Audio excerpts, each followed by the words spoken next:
মুখে হবে না, একদম নির্বাক থাকবে সবাই। একদম সাউন্ড অফ শুরু হচ্ছে, একদম সাউন্ড অফ করে দাও।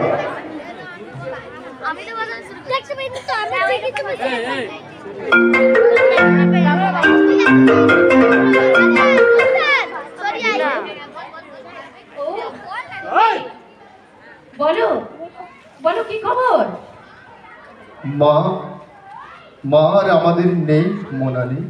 হ্যাঁ গো, কি বলছো কি বলছো? মা আর নেই? হ্যাঁ, একটু আগে মা আমাদের ছেড়ে চিরদিনের জন্য চলে গেছে। আমি বিশ্বাস করতে পারছি না গো, আমি বিশ্বাস করতে পারছি না। আমাদের মাথার উপর মা একটা বটগাছের মতো ছিল, মাকে ছাড়া আমরা কি করে থাকবো বলো তো? কেঁদো না মামনি, জন্ম মৃত্যুর উপর তো কারো হাত থাকে না। তাছাড়া মা যত কষ্ট পাচ্ছিল চোখে দেখা যাচ্ছিল না। আমি তো সহ্য করতে পারবো না বলি হাসপাতালে দেখতে যাইনি।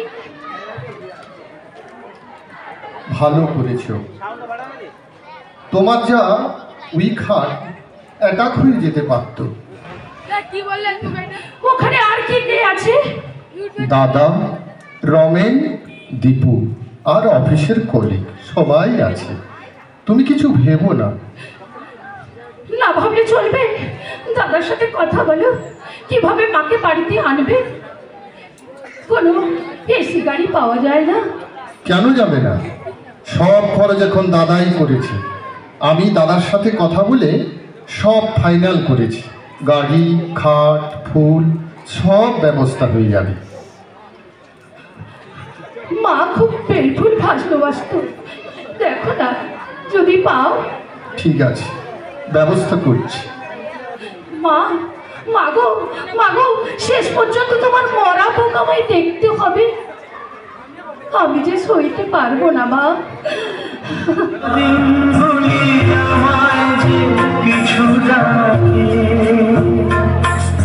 শোনো ভাই, এখান থেকে বেরিয়ে বিটি রোড ধরে সোজা সোদপুর, ওখান থেকে ডান দিকে টার্ন নিয়ে কিছুটা এগিয়ে গেলেই কল্যাণী এক্সপ্রেসওয়ে ধরে সোজা হালি শহর। দাদা, তাহলে আমরা স্টার্ট করি। এসি চলছে তো ভাই? নাও এসি স্টার্ট দাও।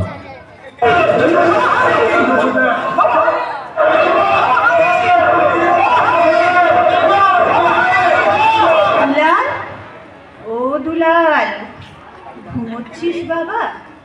ঘুমো ঘুমো, রাত যা গেল তোর উপর দিয়ে, সব দৌড়াদৌড়ি তো তুই করলি বাবা। এবার একটু ঘুমিয়ে বাবা। দুলাল, দুলাল রে, এসিটা একটু কমিয়ে দিবি বাবা। আমার যে শীত করছে রে, খুব শীত করছে। হো দুলাল। ড্রাইভার ভাই, গাড়িটা একটু থামিও না। মায়ের গলা শুনলাম, মনে হলো থামাও না ভাই।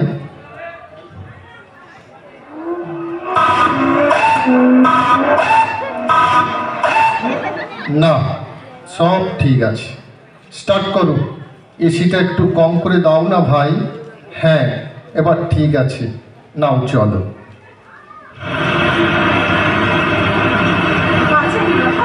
বাঁচালি, হ্যাঁ এত ঠান্ডা কি আমার সহ্য হয়?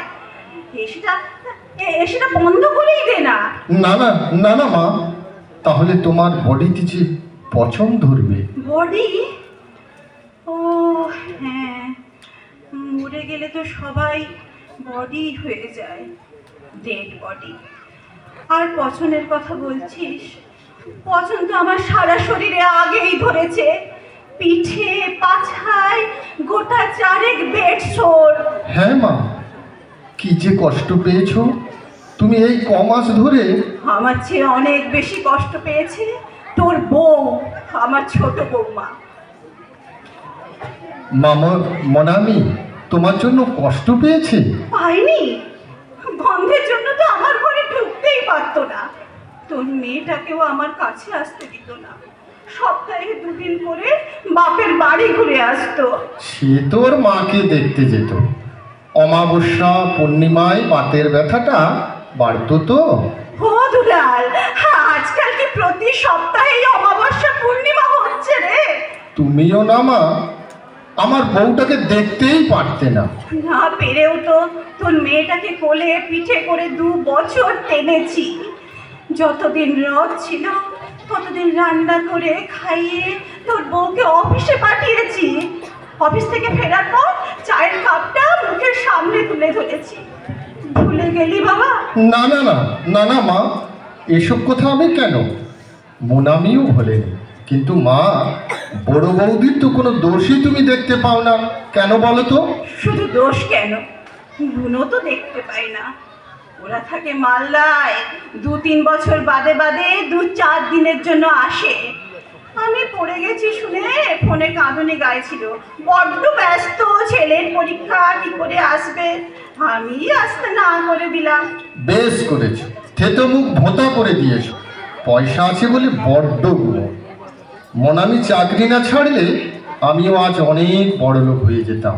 আচ্ছা মা, তুমি তো আজ বেশ টকটক করে কথা বলছো, বাড়িতে এত মিনমিন করতে কেন? তুমি একটু স্ট্রিক্ট হলেই সবাই টাইট হয়ে যেত। তখন তো বেঁচে ছিলাম বাবা, একটু সুখ শান্তির জন্য মিনমিন করেই থাকতাম। আর এখন তো সে ভয় নেই, স্বর্গের রথে চড়ে বসেছি যে। তা যা বলেছ, বুঝলে মা, দাদার ইচ্ছে তোমার শ্রাদ্ধ শান্তি একটু বড় করে করার। তা তোর কি ইচ্ছে? আমারও তাই। দাদা বলেছে 90% খরচ ওই দেবে, 100 লোকের পাঠ পড়বেই। খাই খাই ক্যাটারারকে অর্ডার দেব ভাবছি, কালকেই মাধব নিকেতনটা বুক করে ফেলব। আচ্ছা মা, তুমি বিধবা হয়েছো কত বছর? কেন বলতো? তা তা 11-12 বছর হবে। তুমি যখন সধবা ছিলে কি কি মাছ, ফল বা মিষ্টি পছন্দ করতে মনে আছে? তুই কি সেগুলো আমার শ্রাদ্ধে খাওয়াবি? অনেক খরচ হয়ে যাবে রে দুলাল। হোক অনেক না খরচ, তোমার আরো যদি কোনো ইচ্ছে থাকে বলতে পারো। এই খরচের সিকি ভাগও যদি বেঁচে থাকতে আমার জন্য করতিস, তাহলে আমায় এভাবে বেঘরে গলে পচে মরতে হতো না। ও মা, আবার সেই এক কথা, ইট ওয়াজ জাস্ট অ্যান অ্যাক্সিডেন্ট। কিন্তু সেই অ্যাক্সিডেন্টের জন্য তোরাই দায়ী। আমরা? হ্যাঁ হ্যাঁ, তুই, সুলাল, তোদের বউরা সবাই দায়ী। তোরা যদি আমার চোখের ছানি দুটো অপারেশন করিয়ে দিতিস, তাহলে আমাকে এভাবে খটখটে শুকনো বাথরুমে পড়ে পা ভাঙতে হতো না। হ্যাঁ, সেজন্যই তো বলছি মা, এটা একটা অ্যাক্সিডেন্ট, তোমার মন্দ কপাল। না, আমি বাথরুমে পড়ে গিয়েছিলাম চোখে দেখতে পাইনি বলে। ডাক্তার বারবার বলা সত্ত্বেও তোরা আমার চোখ দুটোর ব্যবস্থা করিসনি। তুই, সুলাল, বৌমারা সবাই মিলে আমাকে ভয় দেখিয়েছিস। ভয় দেখাইনি মা, যা ফ্যাক্ট তাই বলেছি। টিভি দেখেছো, পেপারে পড়েছো, ছানি কাটাতে কি কতজন চোখ অন্ধ হয়ে গেছে, ছুটতে হয়েছে শঙ্কর নেত্রালয় বা ভেলোরে। সংখ্যায় তারা কতজন? গাড়ি চড়লে তো 2-4 জন দুর্ঘটনায় মারা যায়, তাই বলে গাড়ি চড়ে না কজন?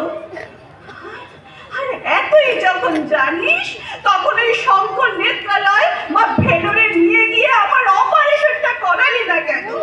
বল, কেন করালি না?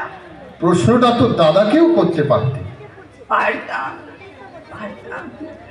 কিন্তু এই গত 11-12 বছর ধরে যখন তোর বাবার পেনশনের টাকা তোর হাতেই প্রতি মাসে তুলে দিয়েছি, তখন কৈফিয়তটা তোর কাছেই আমি চাই। তাছাড়া সুলাল তো টাকা দিতে রাজি ছিল, তোকে বলেছিল দায়িত্বটা নিতে। কেন নিলি না তুই? কেন? মনামির তখন গ্যাস্ট্রিক ধরা পড়েছে, তাছাড়া বুগলার ক্লাস 5-এর অ্যাডমিশন টেস্ট ছিল। তুমি ব্যাপারগুলো বোঝার চেষ্টা করো মা। আমার দুই সুপুত্র তোরা আমাকে নিয়ে এক্কা দোক্কা খেললি। তুই ঠেললি সুলালের দিকে আর সুলাল তোর দিকে। বাথরুমে পড়ে যাবার 4 দিন পর ডাক্তার দেখাতে নিয়ে গেলি। এক্সরে করে জানা গেল পায়ের বড় হাড়টা ভেঙে গেছে। হঠাৎ রাত যন্ত্রণায় পাগলের মতো চিৎকার করেছি আমি। তোরা এসি চালিয়ে দরজা আটকে ঘুমিয়েছিস। তুমি বড় অ্যাগ্রেসিভ হয়ে যাচ্ছ মা। যতদিন বেঁচে ছিলাম ততদিন তো কিছুই বলিনি বাবা। আজ দুটো কথা বলেনি, এরপরে তো চিতাই তুলে দিবি। ডাক্তার দেখাতে দেরি করলি, দায় সারা চিকিৎসা করালি, দুটো আড়ার ওপর সব দায়িত্ব ছেড়ে দিয়ে নিজেরা ফুর্তিতে মাতলি। স্ট্রোক হওয়ার পর সরকারি যে হাসপাতালের জেনারেল বেডে নরকের মধ্যে ফেলে রাখলি আবার। কেবিন খালি থাকা সত্ত্বেও সেখানে থাকতে দিলি না কেন? বলো কেন? তোদের আমি বুক দিয়ে আগলে মানুষ করিনি। তোদের অসুখে বিসুখে আমি রাত জাগিনি। নিজের পাতের ভালো মন্দটা তোদের পাতে আমি তুলে দিইনি। মা গো, প্লিজ এভাবে আর বলো না মা, আমার খুব কষ্ট হচ্ছে। আমার হতো না কষ্ট?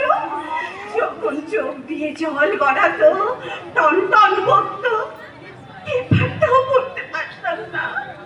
ঠাকুরের সামনে বসে লক্ষ্মী পাঁচালিটা পড়তে কষ্ট হতো, টিভিটাও দেখতে পারতাম না। ক্ষমা করো মা, আমরা সত্যি তোমার প্রতি অন্যায় করেছি। যদি প্রায়শ্চিত্তর সুযোগ থাকে বলে দাও মা, বলে দাও। সত্যি প্রায়শ্চিত্ত করতে চাস? হ্যাঁ মা, সত্যিই চাই। শোন তাহলে, আমার জন্য তোরা কোনো অশৌচ করবি না, কাছা কোছা করে সং সাজবি না, বিড়ি খেকেও কোনো অশিক্ষিত পুরুষ ভুল ভাল মন্ত্র করে আমাকে প্রেত লোকে পাঠাবে, সে আমি সইতে পারবো না। তাছাড়া আমি তো এখন সংসার নরক থেকে মুক্তি পেয়ে স্বর্গে যাচ্ছি, স্বর্গের রথে চেপে, তাই না রে? আর একটা কথা, আমার সাথে তো অনেক টাকার খরচ করার ইচ্ছে আছে তোদের। সেই টাকাটা যদি রামকৃষ্ণ মিশনকে দান করে দিস, আমার আত্মা খুব শান্তি পাবে। অনেক কথা হলো, এবার একটু বিশ্রাম করে নে বাবা। তোরা সবাই ভালো থাকিস, আমার আশীর্বাদ আর বুক ভরা ভালোবাসা রইল তোদের সবার জন্য। মা, মা গো, মা। কি হলো? চিৎকার করে উঠলে কেন? স্বপ্ন দেখছিলে? ভয়ের স্বপ্ন? ওমা, ঘেমে গেছো যে? হ্যাঁ মনামি, ভয়ের স্বপ্নই দেখছিলাম, মাকে নিয়ে। মাকে নিয়ে? মা তো দিব্যি সুস্থ আছে। একটু আগেই তো মাকে দেখলাম বারান্দায় ঝুঁকে পড়ে ফুল তুলছে। না, যাই মার সাথে দেখা করে আসি, তুমি বরং আরেকটু গড়িয়ে নাও।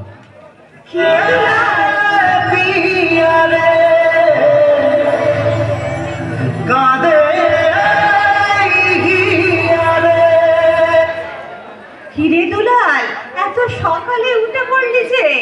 রাতে ভালো ঘুম হয়নি বুঝি? হয়েছে মা, একটা কথা তোমায় বলতে এলাম।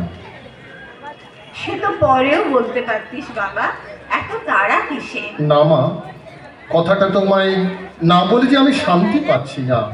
তোমার চোখের অপারেশন এ সপ্তাহেই করিয়ে দেব আমি। বিদেশি লেন্স বসাবো, তুমি আবার আগের মতো দেখতে পাবে মা। সত্যি? তাহলে তো বাগানে গিয়ে আমি ফুল তুলতে পারবো। শুধু ফুল তুলবে নয়, সেই ফুলে মালা গেঁথে তোমার রাধা গোবিন্দের গলায় পরাবে মা। বলিস কি রে, সুলার টাকা পাঠিয়েছে বুঝি? কারো টাকা? কারো টাকার দরকার নেই মা।